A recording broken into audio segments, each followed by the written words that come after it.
right, friends. Well, you're going to have to consider at some point, and you probably already have, that you're going to need to do different strategies for your data collection.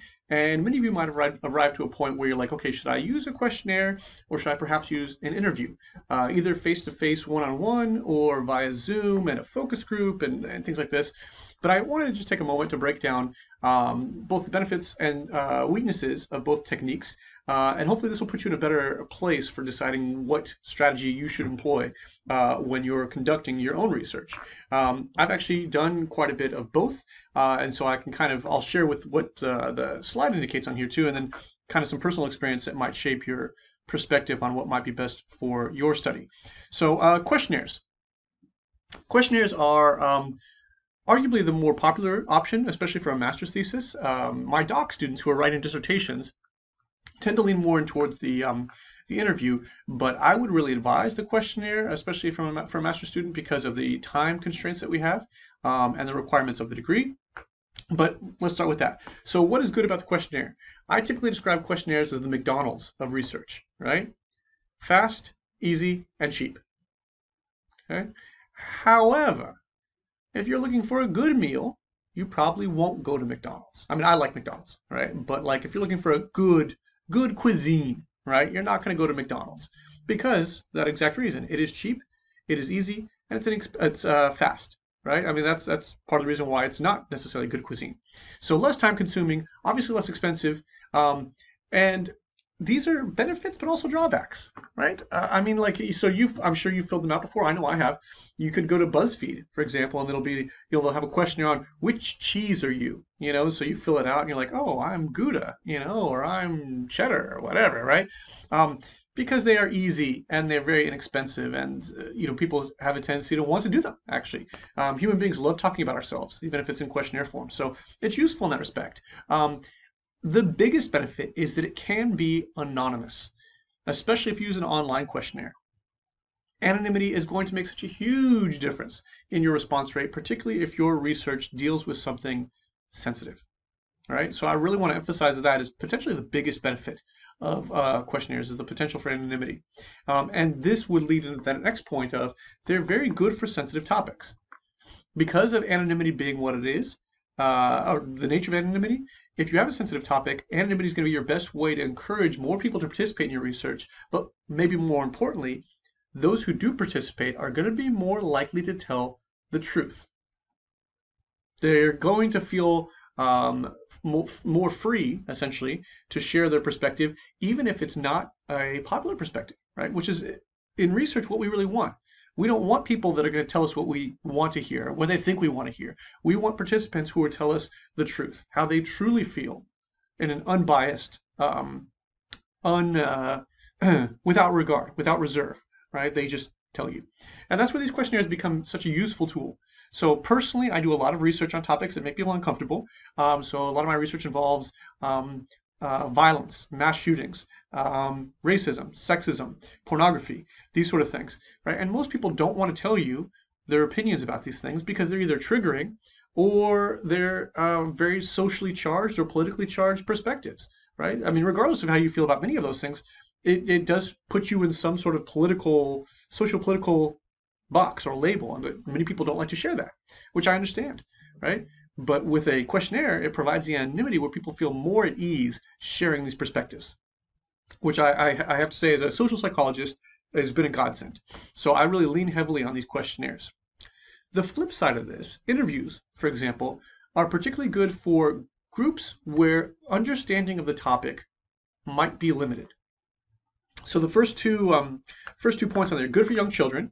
I would really recommend this. I've done literally hundreds and hundreds of interviews with children for research, and it's really helpful because if their reading level varies, so even if you were to say, I'm going to go interview third graders, right? Third graders can read, but their reading levels vary wildly, even if they're in the same grade, right? So what's better is if you do a face-to-face interview, then you can help ensure that they understand what they're being asked, right? Because it could be a matter of them not understanding what the question is saying, or just not even able to read through the question if you offer them a questionnaire that affects their answers. This levels that playing field, right? Cognitively impaired, so anyone who essentially, obviously cognitive impairment makes sense, you understand what I'm talking about, but also this could even extend to people who don't understand the topic, right? So if I was to say, how do you feel about, if I asked a questionnaire question, how do you feel about immigration? And then I gave you a series of things to agree or disagree with. You might think, well, am I pro-immigration? Like, is it asking if I'm pro-immigration? Am I pro-immigration legislation? What is it really asking? In a questionnaire, I wouldn't be able to ask that because it's online or pencil and paper, whatever. With the interview, I can say, oh, what I'm actually referring to is, do you feel that immigration, blah, blah, blah, blah, blah. And I can clarify the question, right? So not just in the case of cognitive impairment, but also in the case of poorly written questions, even clarifying questions. If I say, hey, how do you feel about Proposition 378? If you don't know about Proposition 378 and you're taking a questionnaire, you don't really have an informed opinion to provide. However, if you're doing an interview, you can say, I'm sorry, I'm not familiar with that proposition. Can you tell me what it is? And then I can either give you something to read or I can tell you verbally, and then you can respond to my question, right? So it allows for this additional understanding. And that's that third point, is the benefit is it really allows for the researcher to help, I don't want to say guarantee, but verify that their participants understand what they're being asked and how they should respond. And then they also allow for detailed information about complex topics, right? So with an interview, right? I want you to think about this, and you got like kind of a job interview situation going on there, right? When you go to apply for a job, you send them your resume, right? And it's got your education, your experience, and your contact details, and potentially some references and skill sets and whatever, right? That's essentially a questionnaire. What do they know about you? They only know what's on that piece of paper, right? However, in an interview, this is part of the reason why almost every job is going to ask you for an interview. They get a better understanding about a complex topic. You are a complex topic. You are not your resume or CV doesn't tell your life story. It tells a lot about you, but doesn't tell your life story. And having interviewed many people professionally and then academically and everything, I can tell you I've met people that on paper look brilliant, but you get to the interview and you're like, wow, this is not for you, right? This is what you said on there may be accurate, but this is not someone we want to join our team, or this is not going to be where you're best suited. Then it happens the other way around too, where you look at a resume and you're like, I don't know if this person's going to work out, and then you speak to them and you're like, oh my gosh, yes, sign them up. This is exactly who you're looking for. So the interview really provides this further degree of insight. And you could even within this talk about focus groups. Focus groups can be very helpful too when you're trying to get people to share. Sometimes other people sharing about something similar helps bring them out of their discussion. A great example of this is with support groups with regard to addiction. Alcoholics Anonymous, right? Any addiction support group is essentially like a focus group, right? Because what's happening is some people will share, but that helps other people feel comfortable sharing their perspective as well. And you get more depth in that, right? So a questionnaire might say, how many years have you been sober? Right? And the person puts on there 3 years or whatever, right? That doesn't tell us a great deal about their sobriety journey. An interview, a focus group, is going to allow us to go much deeper on that topic, on their journey of sobriety, and know a lot more about them. All right. So what you need to ask yourself as you've reviewed this video and then prepare to develop your methodology for your research is, do I want superficial, broad knowledge, right? Does a questionnaire cover what I need it to cover?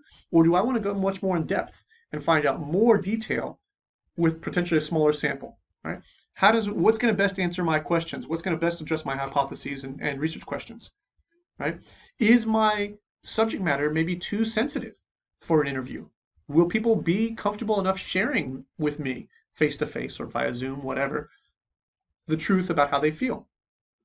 All right. These are all practical questions that you really have to consider. And once again, you want to take yourself out of the equation because, for example, I have a tendency to overshare. When I teach a class, I don't hold anything back. I talk about almost anything that I deem appropriate. Right. Certain things, of course, you don't share because of propriety. But I have a tendency to overshare because I believe in transparency in the professor-student communication. Right.